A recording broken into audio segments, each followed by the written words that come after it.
Recently third annual mental state of the world report को release किया गया। इस रिपोर्ट में पाया गया कि जितने भी यंग लोग हैं उनके मेंटल हेल्थ पे ड्रामेटिक डिक्लाइन देखने को मिली है। इस रिपोर्ट में लोगों की मेंटल हेल्थ जानने के लिए मेंटल हेल्थ कोशेंट का इस्तेमाल किया गया था। मेंटल हेल्थ कोशेंट एक प्रकार का टूल होता है जिसे लोगों की मेंटल हेल्थ जानने के लिए इस्तेमाल किया जाता है। इस लिस्ट में टॉप किया है तंजानिया ने, जिसकी मेंटल हेल्थ कोशेंट 93.6 है। इंडिया का मेंटल हेल्थ कोशेंट 58.8 है। मिनिस्ट्री ऑफ टूरिज्म ने इनक्रेडिबल इंडिया ब्रांड के तहत जर्मनी के इंटरनेशनल टूरिज्मस बॉर्स ट्रेड फेयर में एक पवेलियन का इनॉग्रेशन किया है। इस पवेलियन का मेन काम होगा इंडिया के रिच एंड डाइवर्सिफाइड टूरिज्म को लोगों को शो करना। इंटरनेशनल टूरिज्मस बॉर्स ट्रेड फेयर जो कि बर्लिन में होता है, ये वर्ल्ड का लार्जेस्ट टूरिज्म ट्रेड फेयर है। मणिपुर एक नॉर्थ ईस्टर्न स्टेट है। इसके नॉर्थ में है नागालैंड, वेस्ट में है आसाम, साउथ में है मिज़ोरम।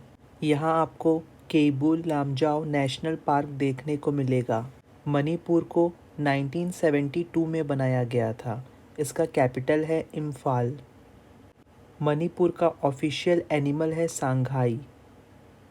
मणिपुर का ऑफिशियल ट्री है फोबी हेनिसिएना। मणिपुर की गवर्नर हैं अनसुईया उइके। मणिपुर के चीफ मिनिस्टर हैं एन बीरेन सिंह। एंड मणिपुर में मेइटी लैंग्वेज बोली जाती है। याओशैंग फेस्टिवल मणिपुर में मनाया जाता है। इसे 7 मार्च से सेलिब्रेट किया जाएगा। याओशैंग फेस्टिवल को 5 दिन तक सेलिब्रेट किया जाता है। याओशैंग फेस्टिवल पूर्णिमा के दिन से स्टार्ट किया जाता है। इस फेस्टिवल को मेइटी लोगों के द्वारा सेलिब्रेट किया जाता है जो कि प्रीडोमिनेंटली हिंदू होते हैं। जिस समय इंडिया में होली सेलिब्रेट किया जाता है, ठीक उसी समय याओशैंग फेस्टिवल को भी सेलिब्रेट किया जाता है। इस फेस्टिवल के दूसरे दिन इम्फाल के गोविंदागी टेम्पल में लोकल लोगों द्वारा संकीर्तन किया जाता है।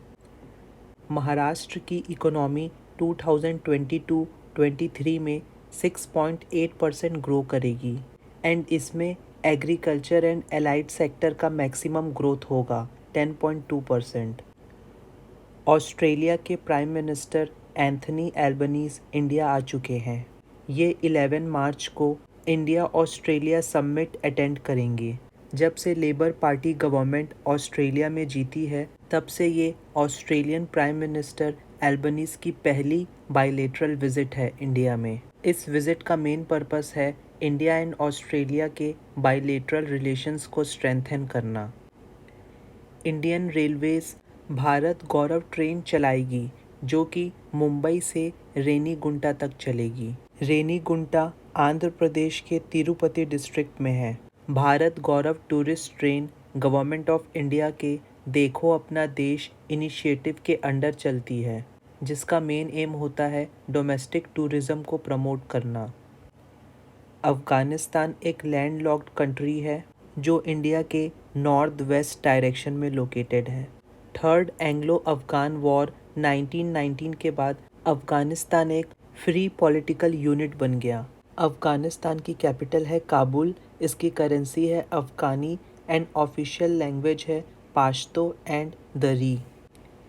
1885 में पहले मॉडर्न अफ़गान की नींव रखी थी दोस्त मोहम्मद खान ने। 1926 में अफ़गानिस्तान एक इंडिपेंडेंट किंगडम बना अमानुल्लाह खान के under. India central Asia joint working group on Afghanistan, इसकी पहली मीटिंग न्यू दिल्ली में की गई। इस मीटिंग में India, Kazakhstan, Kyrgyz Republic, Tajikistan, Turkmenistan and Uzbekistan के स्पेशल एनवॉयज़ एंड सीनियर ऑफिशियल्स ने इस मीटिंग को अटेंड किया। इस मीटिंग में अफ़गानिस्तान से जो थ्रेट्स हैं जैसे terrorism, extremism, radicalisation and drug trafficking, इन सभी थ्रेट्स के बारे में डिस्कस किया गया। अरुण सुब्रमण्यम जो कि एक इंडियन अमेरिकन है, ये ऐसे पहले साउथ एशियन हैं जिन्हें डिस्ट्रिक्ट जज चुना गया है न्यूयॉर्क में। Agriculture and farmers welfare minister Narendra Singh Tomar national workshop on bamboo sector development इसका इनॉग्रेशन करेंगे न्यू दिल्ली में। इस वर्कशॉप का मेन एम होगा इंडिया के बैम्बू इंडस्ट्री को एक्सप्लोर, ट्रांसफॉर्म एंड इम्प्रूव करना। United Nations World Food Programme, ये यूनाइटेड नेशन की एक इंटरनेशनल ऑर्गेनाइजेशन है जिसका काम है फूड असिस्टेंस प्रोवाइड करना पूरी दुनिया में। ये दुनिया की सबसे बड़ी ह्यूमैनिटेरियन ऑर्गेनाइजेशन है जिसका काम है स्कूल मील्स प्रोवाइड करना। United Nation World Food Programme को ईयर 2020 में नोबेल पीस प्राइज़ दिया गया था for its effort to provide food assistance in conflicted areas. इसने काफ़ी सारे कॉन्फ्लिक्टेड एरियाज़ में फूड असिस्टेंस प्रोवाइड किया था जिसकी वजह से इसे नोबेल पीस प्राइज़ दिया गया। United Nation World Food Programme का हेड क्वार्टर आपको रोम, इटली में देखने को मिलेगा। इसे 1961 में बनाया गया था। United Nations World Food Programme के प्रेसिडेंट हैं David Beasley. India Chabahar port जो कि ईरान में है, इसके थ्रू 20,000 मैट्रिक टन गेहूं अफ़गानिस्तान भेजेगा। ये फ़ैसला इंडिया ने तब लिया जब अफ़गानिस्तान के United Nation World Food Programme के रिप्रेजेंटेटिव ने फूड ग्रेन असिस्टेंस के लिए रिक्वेस्ट की, तब इंडिया ने ये फ़ैसला लिया। इंडिया ने जून 2022 को अफ़गानिस्तान के एम्बेसी में अपनी टेक्निकल टीम भेजकर अफ़गानिस्तान के साथ दोबारा अपनी डिप्लोमेटिक प्रेजेंस को स्थापित किया। वेद शिव बिजनेस मीडिया के इंडियन फार्मा फेयर 2023 के 8th एडिशन को उत्तर प्रदेश के लखनऊ में ऑर्गेनाइज किया गया। इस इंडियन फार्मा फेयर में pharmaceuticals, drug and formulation industry से रिलेटेड ट्रेंड्स एंड टेक्नोलॉजी को प्रेजेंट किया जाएगा। एंड इस फेयर में फार्मास्यूटिकल्स इंडस्ट्रियल प्रॉब्लम्स को भी डिस्कस किया जाएगा, जैसे पैकेजिंग एंड फ्राइट कॉस्ट का बढ़ना।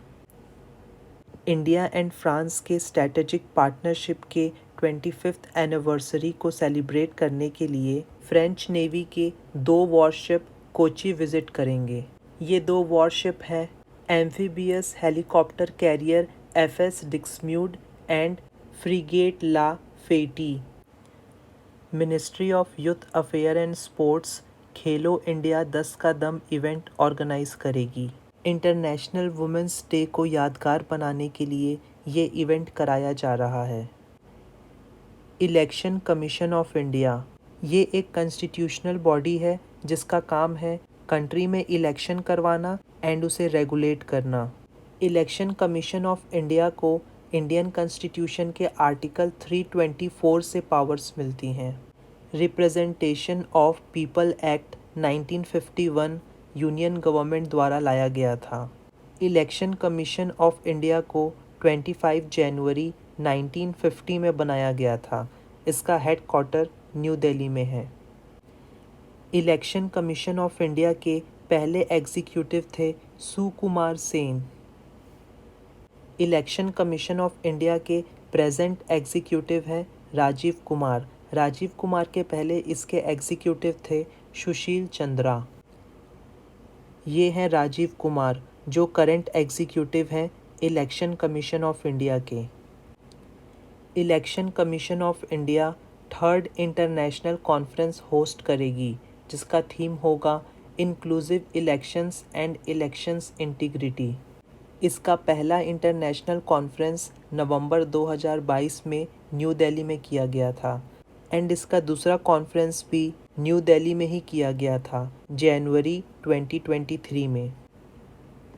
भूमचू फेस्टिवल, भूमचू फेस्टिवल सिक्किम में सेलिब्रेट किया जाता है।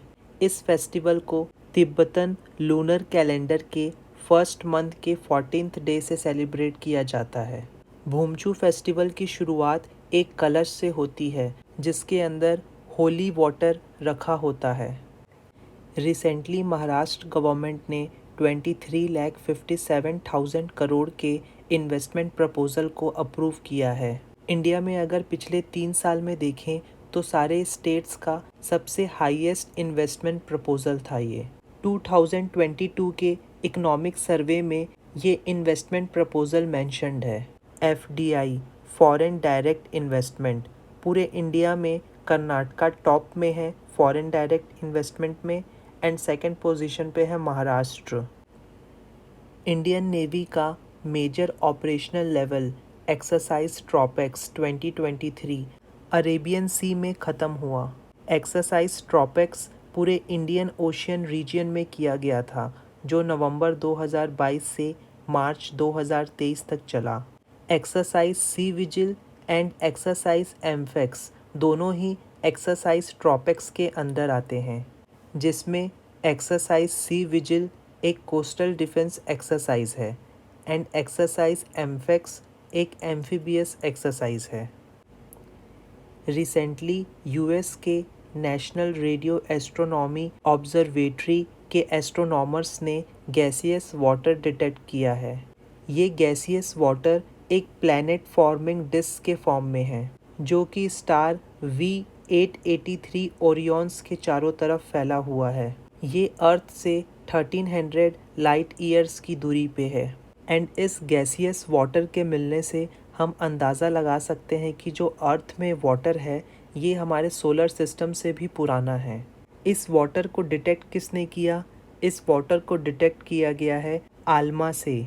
आल्मा का फुल फॉर्म है एटाकामा लार्ज मिलीमीटर सब millimetre array. Synthetic aperture radar Nisar, जिसे नासा एंड इसरो ने साथ मिलकर बनाया है, इसे इसरो को सौंप दिया गया। निसार एक अर्थ ऑब्जर्वेशन सैटेलाइट है जिसे डेवलप किया है नासा एंड इसरो ने। ये एक पहला ऐसा रेडार है स्पेस में जो अर्थ को सिस्टमैटिकली मैप करेगा 2 डिफरेंट रेडार फ्रीक्वेंसीज का यूज़ करके, L band and S band.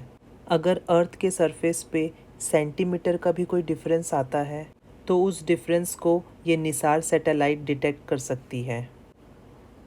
Axis bank एक फाइनेंशियल सर्विस कंपनी है जिसका हेडक्वार्टर आपको मुंबई, महाराष्ट्र में देखने को मिलेगा। इसे 1993 अहमदाबाद में बनाया गया था। एक्सिस बैंक का पुराना नाम है यूटीआई बैंक। इसकी टैगलाइन है बढ़ती का नाम ज़िंदगी। एक्सिस बैंक के 9 इंटरनेशनल ऑफिसेस ब्रांच हैं जो आपको Singapore, Hong Kong, Dubai, Shanghai and Colombo जैसी सिटीज़ में देखने को मिलेगा। एक्सिस बैंक के एमडी एंड सीईओ हैं अमिताभ चौधरी।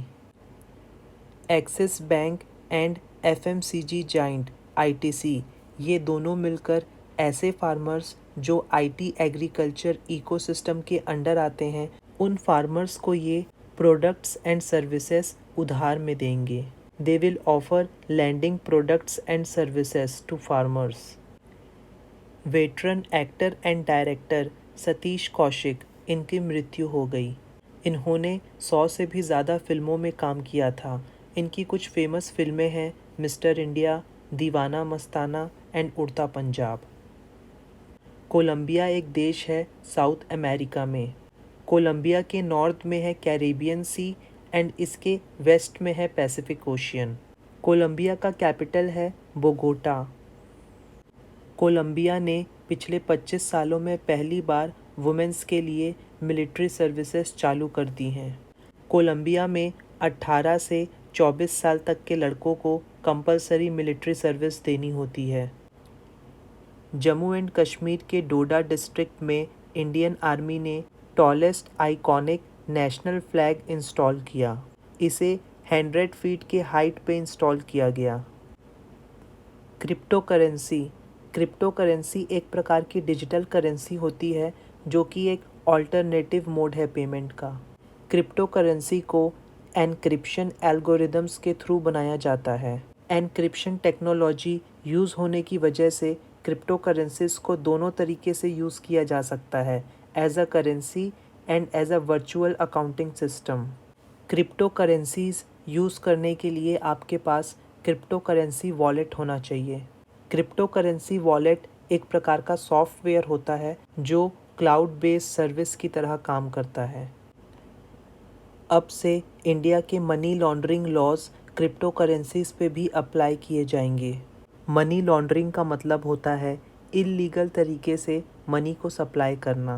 अब से इंडिया का money laundering law virtual digital assets, fat currencies, virtual digital assets के एक्सचेंज एंड डिजिटल एसेट्स के ट्रांसफ़र, इन सभी चीज़ों पे मनी लॉन्ड्रिंग लॉ लागू होगा। डिजिटल एसेट्स का मतलब होता है वो सभी चीज़ें जिसे हम डिजिटली स्टोर कर सकते हैं, जैसे डॉक्यूमेंट्स, ऑडियो, वीडियो, लोगो, स्लाइड प्रेजेंटेशन, वेबसाइट्स एक्सेट्रा। ये तो था आपका डिजिटल एसेट्स का मतलब। अब देखेंगे वर्चुअल डिजिटल एसेट्स।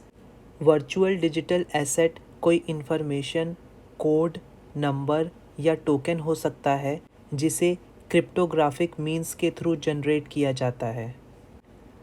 आज के ही दिन 9 मार्च 1891 में इंग्लैंड में ग्रेट वाइट हरिकेन आया था, जिसकी वजह से 200 लोग और 6000 से ज़्यादा एनिमल्स मारे गए थे।